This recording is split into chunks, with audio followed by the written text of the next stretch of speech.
El trabajo como interna fue muy duro, no tuve contrato, trabajaba de lunes a viernes, metida todo el día, mañana, tarde, noche, madrugada, con una paga de 900 euros. Eh, es que pues era el único trabajo que pude conseguir acá porque no tenía papeles. Y pues el problema que yo vi es de que el trato entre ellos y hacia mí no era muy fuerte, ¿no? Era un tema de que ellos mucho discutían y me involucraban a mí, y eso, a pesar que solamente estuve con ellos 3 meses, a mí me afectó personalmente, porque yo no estoy acostumbrada a los gritos y eso, y aparte pues no solamente era cuidar de ellos, también era el tema de cocinar y limpiar la casa. Entonces en sí el trabajo era desde las 8 de la mañana hasta las 6 de la tarde, pero como estaba en casa de ellos, cuando querían algo pues me lo pedían.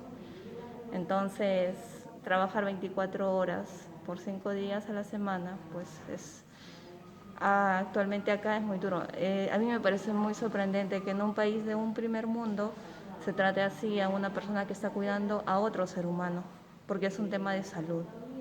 Yo no sé si una enfermera titulada podría soportar, aguantar 24 horas trabajando con personas mayores y pues recibiendo ese sueldo. Entonces nuestra lucha, como sé que somos inmigrantes, no tenemos papeles, pero eso no significa o nos hace menos que una persona que esté trabajando con contrato y trabajando 8 horas. Eso sería mi